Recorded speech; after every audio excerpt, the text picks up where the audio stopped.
오늘 우리가 읽을 두 번째 말씀은 요한계시록 7장 9절에서 17절입니다. 신약 성경 406페이지입니다. 요한계시록 7장 9절에서 17절입니다.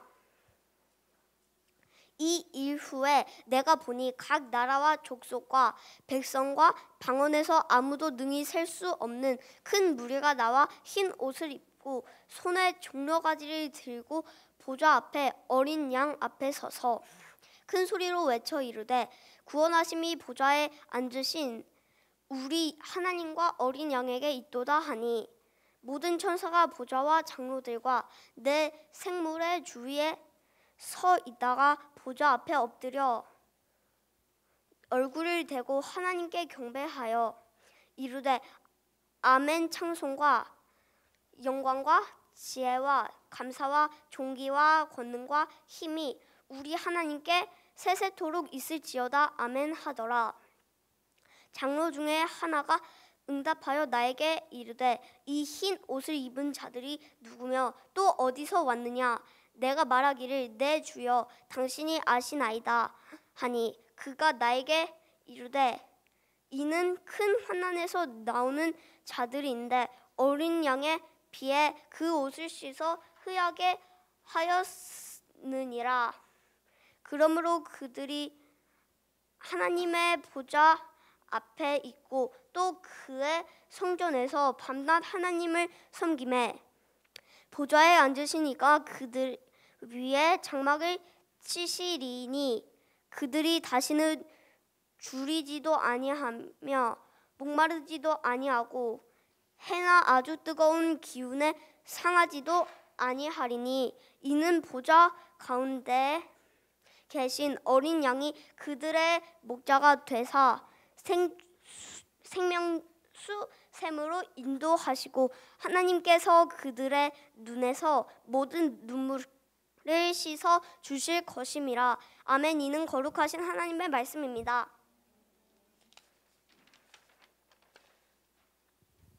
오늘 우리가 읽을 세 번째 말씀은 히브리서 4장 12절에서 13절입니다. 신약 성경 357페이지입니다. 히브리서 4장 12절에서 13절입니다. 하나님의 말씀은 살아있고 활력이 있어 좌우에 날선 어떤 검보다도 예리하여 혼과 영과 및 관절과 골수를 찔러 쪼개기까지 하며 또 하나님의 생각과 뜻을 판단하나니 지으신 것이 하나도 그 앞에 나타나지 않음이 없고 우리의 결산을 받으실 이의 눈앞에 만물이 벌거벗은 것 같이 드러나느니라. 아멘. 이는 거룩하신 하나님의 말씀입니다. 우리 2022년 5월 우리 둘째 주 어버이 주일에 오신 우리 성도님들을 환영하고 축복합니다. 오늘도 하나님의 은혜를 기대합니다. 자, 오늘은 어버이 주일이고요. 그리고 부활절 이후 주일인데요. 오늘은 특히 또 어버이날입니다. 저희 교회는 아직 다들 연세가 많지 않으세요, 그렇죠? 그래서 우선은 제일 우리 교회 연장자이신 우리 전홍수 전도사님과 우리 주권사님께 카네이션 배지를 달아드렸습니다. 옛날 같았으면 할아버지 할머니가 되셨겠지만 요즘 같은 시대에는 그러면은 안 됩니다. 활동력도 대단하시고 그리고 또 힘도 강건하셔서 계속 산 타시잖아요, 우리 전도사님은. 그러니까 우리가 그냥 큰 형님, 뭐 큰 누님 정도로 보아도 충분히 같을 것 같습니다. 제가 겉으로 볼 때는 우리 집사님들이나 권사님이나 뭐 별로 그렇게 차이가 많이 안 나는 것 같은 느낌이 좀 나는데 뭐 어떠신지 모르겠어요. 자, 여튼 너무 좋다는 말입니다. 사실 어른들이 우리 교회 안에, 공동체 안에 함께 계시다는 것은 참 감사한 일입니다. 가정이나 교회나 또 한 공동체 안에 어떤 공동체를 이룬 그곳에 어른이 계시다는 것은 그 공동체가 흔들리지 않도록 중심을 잡아주실 수 있다는 말인데요. 중심을 잡는다라는 말은 우리가 예수님 중심 되시는 공동체를 우리가 이루고 있잖아요. 하지만 여러 가지 일들이 있습니다. 예, 아무 일이 없는 게 아니라 똑같이 여러 가지 일들이 있는데 거기에 어려운 때도 있고 또 기쁜 때도 있고, 예, 그런데 어려울 때 너무 많이 흔들리지 않게 예수님 중심으로 다시 일어서고 다시 돌아올 수 있도록, 또 기뻐서 들떠서 우리가 뭘 해야 될지 막 너무 좋아할 때 또 가야 할 방향들을 예수님 중심으로 다시 잘 잡아주실 수 있는 분들이 우리 어르신들인 것 같아요. 예, 그래서 어른들을 공경하고 또 사랑하는 우리 꿈터 공동체가 되기를 바라고요. 오늘은 우리 어린 친구들도 여기 예쁜 배지, 여기에다가 예쁜 배지를 달으신 분이 우리 교회 큰 어른이다 이렇게 생각을 하고 예배 끝나면 90도 각도로 이렇게 오늘은 한번 우리 공동체 어른이 계셔서 감사합니다 하고 인사를 한 번씩 해주시면 좋을 것 같고, 아마 맛있는 거 사주시지 않을까요? 그렇죠? 네. 자, 그래요. 네. 그래서 친해지셨으면 좋겠습니다. 네. 자, 오늘 함께 우리가 묵상할 말씀의 제목은 예리한 말씀입니다. 예리한 말씀. 따라해 볼까요? 예리한 말씀. 자, 예리하다는 말이 무슨 말일까요? 날카롭다, 그렇죠? 뾰족하다. 예. 근데 말씀은 분명히 성경 말씀일 텐데요. 예. 왜 이 성경을 날카롭고 뾰족하다고 우리는 말을 하는 걸까요? 자, 오늘은 이번 주와 다음 주 그 이유를 우리가 성경에 대해서 한번 살펴보도록 하겠습니다. 오늘은 우리가 묵상한 히브리서를 보고 있는데요. 조금 이해하시고 시작하시면 좋을 듯합니다. 히브리서는 AD 65년에서 70년 사이에 쓰여졌는데요. 이 연대를 보는 이유는 세계사적으로 어떻게 맞닿아 있는지를 확인할 때 유용합니다. 네. 그러니까 그냥 연대가 중요한 게 아니라 세계사에 무슨 일이 있었는가? 그 기간에 어떤 일들이 있었냐면 로마와 유대인들에게 무슨 일이 있었는가 보면은 좋은데요. 히브리서가 쓰여지기 한 15년쯤 전에, 그 전에 유대인들이 로마에서 추방을 당합니다. 우리가 사도행전에 보면 막 열심히 예수님 믿고 막 사람들이 모여서 회당에서 예배드리고 막 이러잖아요. 그런데 한참 지나서 AD 이때 15년 전에, 그러니까 한 50년쯤에 유대인들이 로마에서 추방을 당합니다. 쫓겨났다는 말인데요. 단순히 쫓겨났다는 말이 아니라 공개적인 비난을 당하거나 옥에 갇히고 또 재산과 일터를 잃었다는 말입니다. 그 이유는 무엇이었냐면 예수를 믿는다라는 이유였습니다. 그리고 또 히브리서가 쓰여질 쯤에 AD 64년 정도에 로마에 아주 큰 화재가 났습니다. 불이 났습니다. 네. 근데 이 불을 빨리 못 끈 거예요. 엄청나게 한 일주일 넘게 불이 났대요. 그래서 그 당시 황제는 네로였는데요. 사람들이 분노합니다. 누구한테 분노하면 왕에게 분노를 했습니다. 그래서 왕이 뭐 잘못해서 불이 난 거 아니냐? 왕은 뭘 했냐? 혹은 왕이 불을 지른 거 아니냐? 이런 식으로까지 막 말이 번져나갔습니다. 황제는 어떤 일들을 했냐면 피해 입은 사람들에게 세금도 줄여주고 집도 마련해주고 막 이렇게 도움을 줬는데요.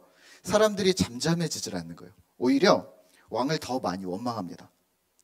여기서 네로 황제는 자신을 향한 이 화살을 누구한테 돌렸냐면 기독교인들한테 돌렸습니다. 그래서 내가 아니라 이 사람들 때문에 불이 난 거야 하면서 기독교인들을 잡아서 죽이고 본격적으로 박해가 시작됩니다. 예수를 단지 믿는다는 이유 때문에 감옥에 가두고 재산을 빼앗고 죽입니다. 여기서부터 유대교와 다릅니다.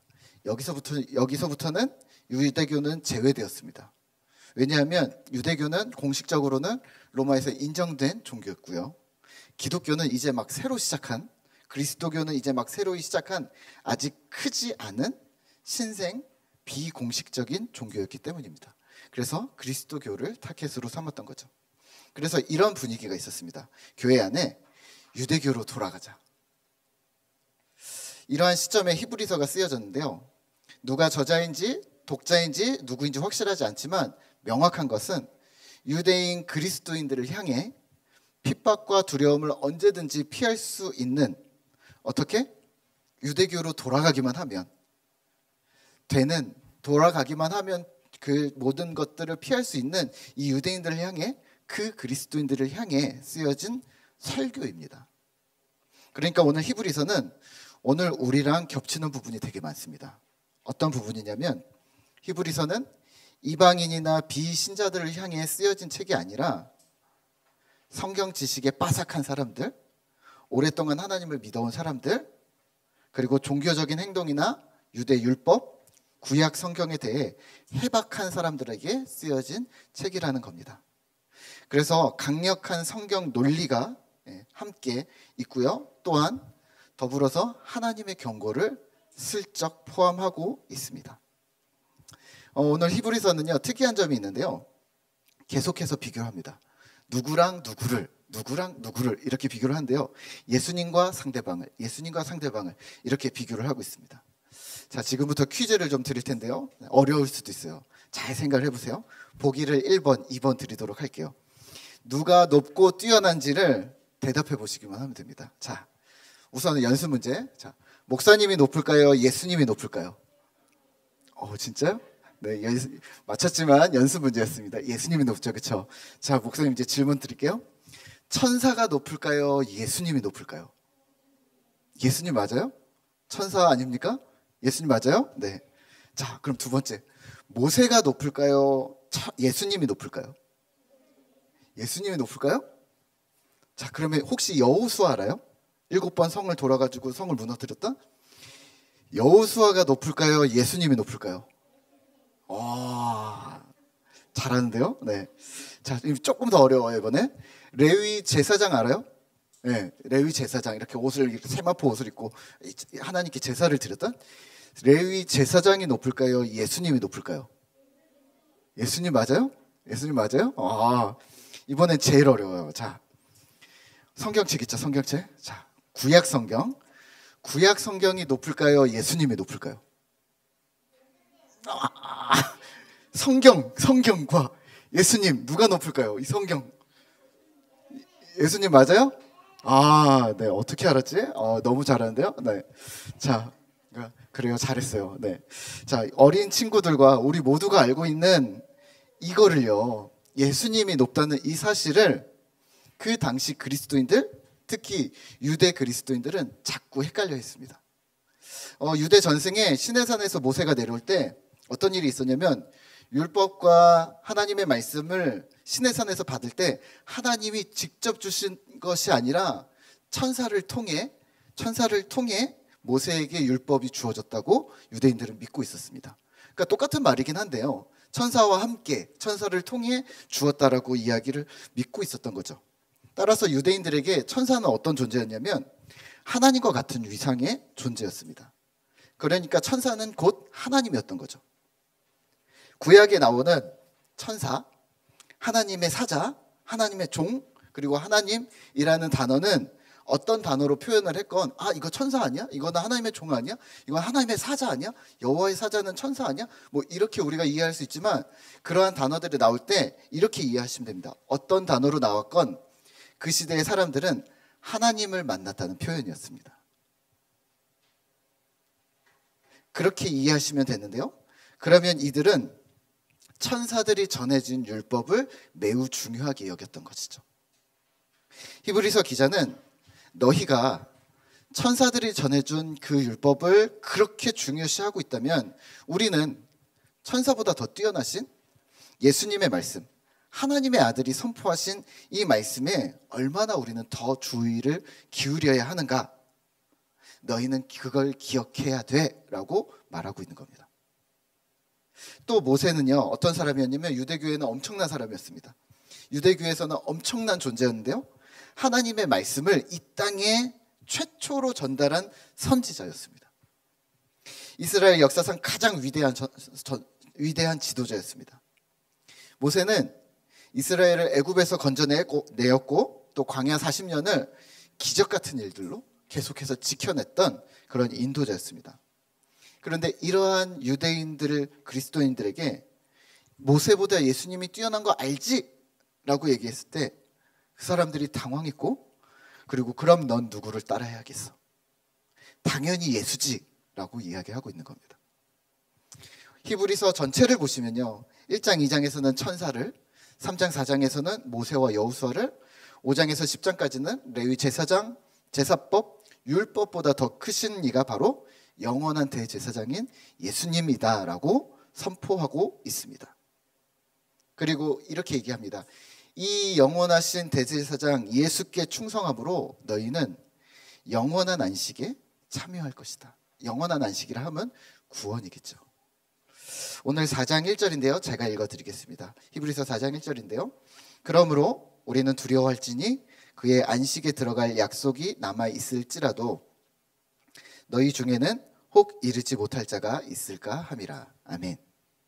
이러한 명확한 메시지를 전하면서 약간의 경고를 내포하고 있음을 기억하셔야 합니다.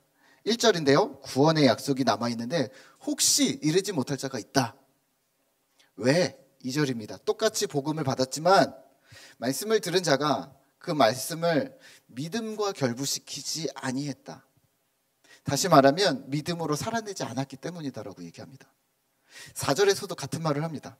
하나님이 창조 후 안식하셨는데 너희가 이 안식에 참여하고 싶지?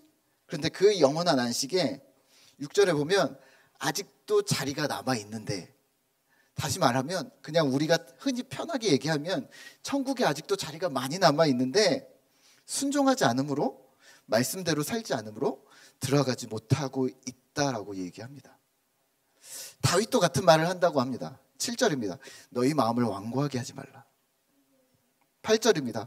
여호수아도 마찬가지 얘기를 한다. 9절입니다.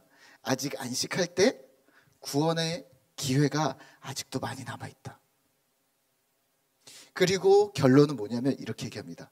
너희는 이것을 두려워하라. 경고입니다.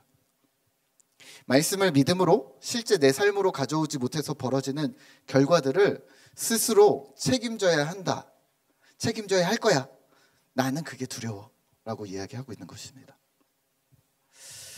오늘 우리는 무엇을 두려워하고 있습니까? 무엇을 걱정하고 있습니까?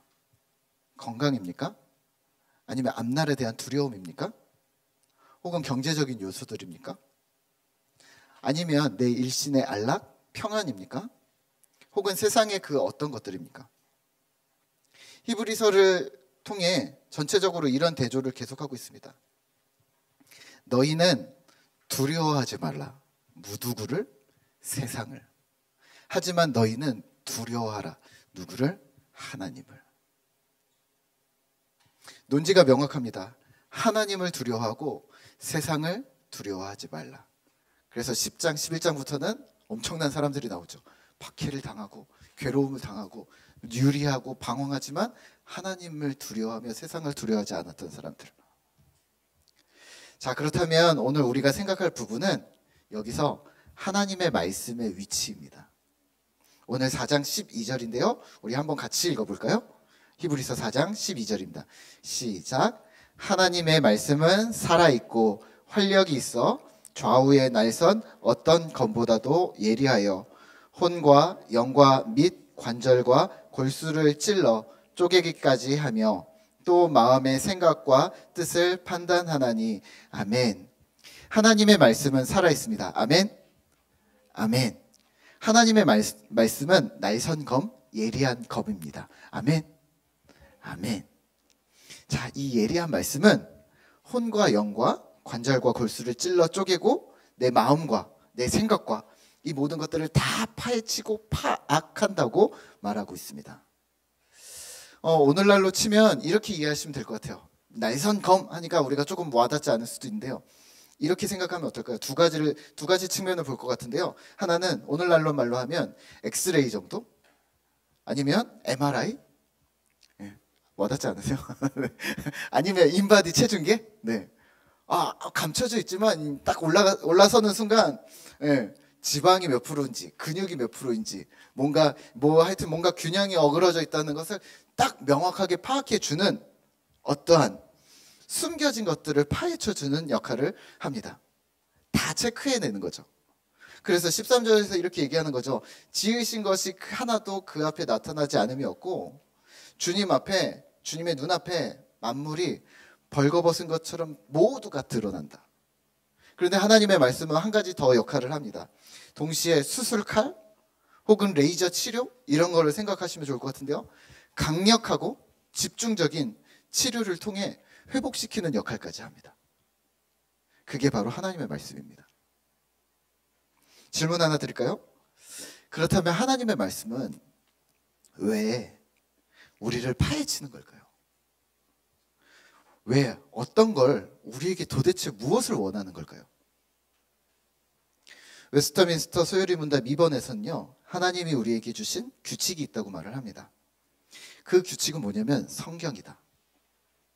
성경은 신자된 우리가 실제 삶에서 첫 번째, 하나님을 어떻게 영광스럽게 할 수 있는지, 하나님을 어떻게 영화롭게 만들어 드릴 수 있는지, 또 두 번째, 신자 스스로 하나님을 보면서 기뻐하고 즐거워하고 어떻게 하나님 때문에 행복할 수 있는지를 우리에게 가르쳐주는 설명서라고 얘기합니다. 그러니까 성경을 보면서 우리가 기억해야 할 것은, 하나님 앞에 영광을 돌리는 방법은 이거구나 라고 배우는 것. 또 하나는 성경을 읽으면서 우리가 알아야 될 것은, 하나님을 나는 즐거워하는구나, 하나님 때문에 내가 행복하구나, 이것을 발견할 수 있다는 것이죠. 그렇다면 하나님의 말씀의 역할은 우리를 낱낱이 파헤쳐서, 우리가 어떤 존재인지 자꾸만 우리를 파헤쳐서 하나님께 영광 돌릴 수 있도록 우리를 만드실 것이고, 또 하나님을 즐거워하는 자로 우리를 만들어 가실 것이라는 것을 기대하셔야 합니다. 여기서 명심하셔야 할 것은, 인간이 하나님을 섬길 때 인간의 생각이 아니라 하나님께서 알려주신 방식대로 섬겨야 한다는 것입니다. 저희 집에 아이들이 3명이 있는데요. 네, 잘 아시죠? 네, 자, 저희 아이 집에 애들이 3이 있는데, 아빠랑 관계가 안 좋을 때도 있지만 좋을 때가 있어요. 아빠를 너무 좋아할 어떤 고마운 마음이 들 때가 있나 봐요. 그럴 때면 저희 막내는 자꾸 자기 마이쮸를 갖다 가져줘요. 우리 예전에 그 오병이어 할 때 우리 캐러멜 박명현 집사님 이만큼 사온 거 우리 집에 아직도 이제 아이들 보물창고에 이렇게 숨겨져 있거든요. 아빠랑 관계가 좋아지면 자꾸 가서 그걸 꺼내와요. 그래서 아빠 먹으라고 자꾸 줘요. 아빠 가방에 지금 이제 이만큼 쌓였어요. 예, 하나씩 먹긴 하는데, 예, 이걸 받을 때 이런 생각을 하죠. 자기가 좋아하는 걸 아이에게 주는구나. 아빠한테 고맙다는 말이구나. 저희 둘째는 젤리를 자꾸 줍니다. 요즘에는 안 그러지만, 예, 한 3년 전까지만 해도 자꾸 숨겨놓은 젤리들을 어디서 가져갖고 젤리를 주는 거예요. 근데 이게 테디베어인가요? 하여튼 그 곰돌이 젤리는요 좀 딱딱하거든요. 예, 저는 그건 별로 안 좋아하는데 자꾸 그거를, 예, 그게 비싸요. 비싸긴 한데 그걸 자꾸 주더라고요. 근데 그걸 받으면 이제 숨겨놨다가 또 다시 선물로 다시 주죠. 예, 근데 받을 때마다 이런 생각을 하는 거죠. 이 아이들이 자기에게 중요한 걸 나에게 주는구나. 아빠 좋아한다, 아빠 사랑한다라는 말이구나. 예, 먹진 않고 마음만 받죠. 근데 우리가 아이들이 철이 든다고 하잖아요. 5년 후에, 10년 후에는 이렇게 생각을 하겠죠. 예. 엄마가 뭘 좋아하는지, 아빠가 뭘 좋아하는지, 자기 중심적인 생각에서 바뀌어서 상대방의 입장에서 헤아리기 시작하는 거죠. 그렇게 되겠죠. 성숙입니다. 하나님의 말씀도 마찬가지입니다. 하나님의 말씀은 어리고 미숙한 우리의 신앙을, 자기중심적인 신앙을 낱낱이 파헤쳐서 그리고 드러내서 우리를 성숙해 할 것입니다.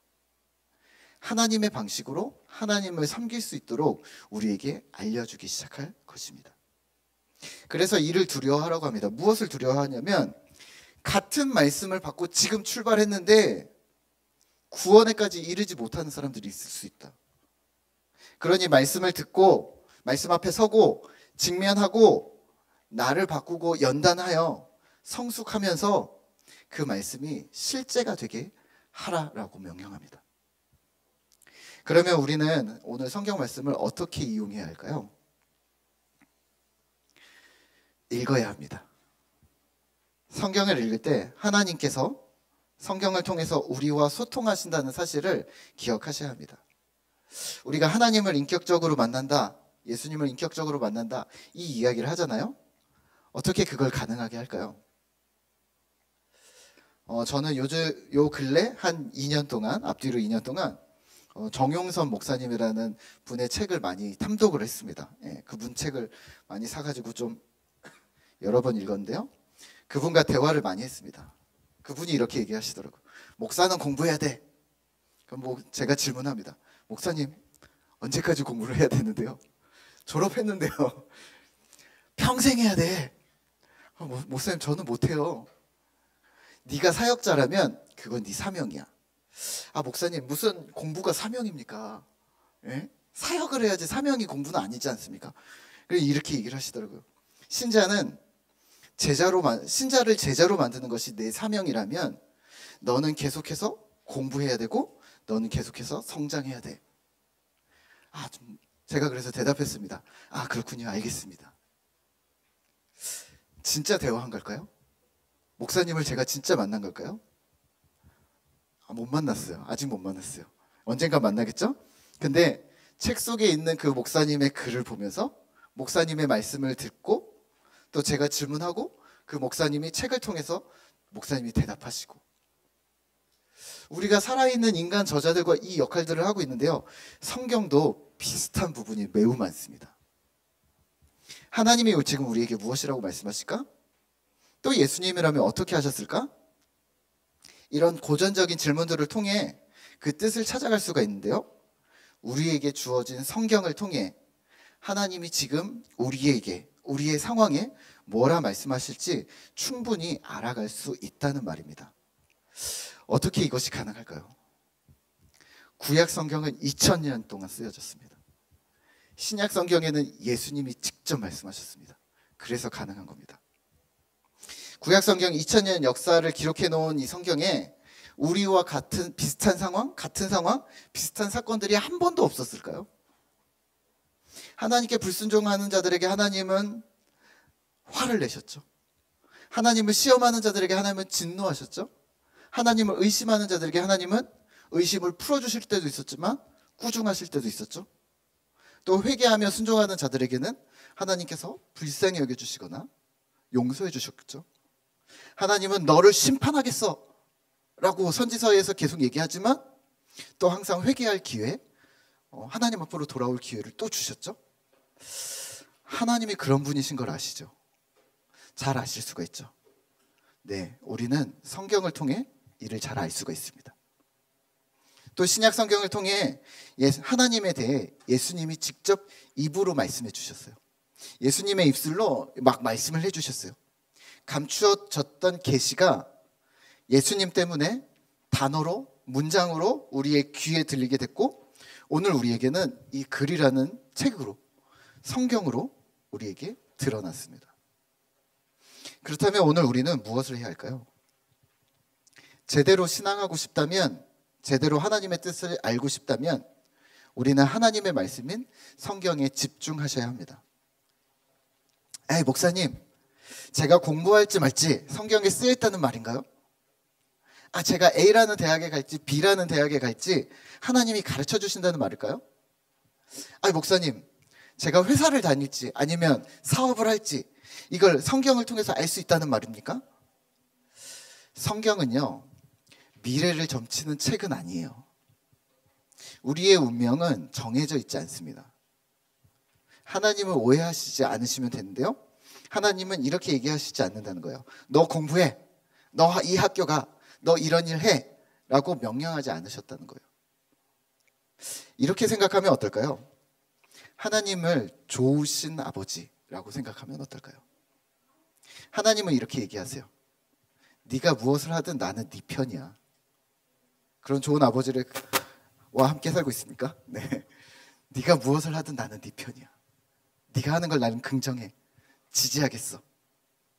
나는 내가 이런 사람이 되었으면 좋겠어 라고 살짝 얘기하실 수도 있지만 하나님도 마찬가지거든요. 하나님께서 이렇게 얘기하시는 거죠. 네가 맡은 본분을 성실히 감당했으면 좋겠어. 내게 주어진 상황에서 네가 열심히 했으면 좋겠어. 학생은 학생으로, 직장인은 직장인으로, 또 사업가는 사업에서, 또 부모는 부모로서 내가 선택한 길, 내게 주어진 상황 속에서 내가 너와 함께 해줄게. 너는 잘할 수 있을 거야. 실제로 하나님의 말씀은 우리를 삶 속에서 인도할 것입니다. 말씀은 우리를 죄에서 지킬 것입니다. 말씀은 우리를 의의 길, 하나님이 기뻐하시는 길을 찾게 만들 것입니다. 말씀을 맺을게요. 하나님을 알기 원하고 성숙하기 원하십니까? 그렇다면 4장 16절입니다. 제가 읽겠습니다. 그러므로 우리는 긍휼하심을 받고 때를 따라 돕는 은혜를 얻기 위하여 은혜의 보좌 앞에 담대히 나아갈 것이니라. 아멘. 은혜의 보좌로 담대히 나아가는 것. 살아계신 하나님을 알고자 하는 마음으로 성경을 읽으시죠. 그 하나님이 오늘 우리 각자에게 가지고 계신 마음과 또 뜻을 알고 싶어 하는 마음으로 성경을 읽어주시죠. 하나님은 그분을 경외하고 그 말씀에 경청하는 자들에게 말씀하실 것입니다. 이 예리한 말씀의 그 은혜가 우리 꿈터 공동체 모두 위에 있기를 소망하고 기도합니다.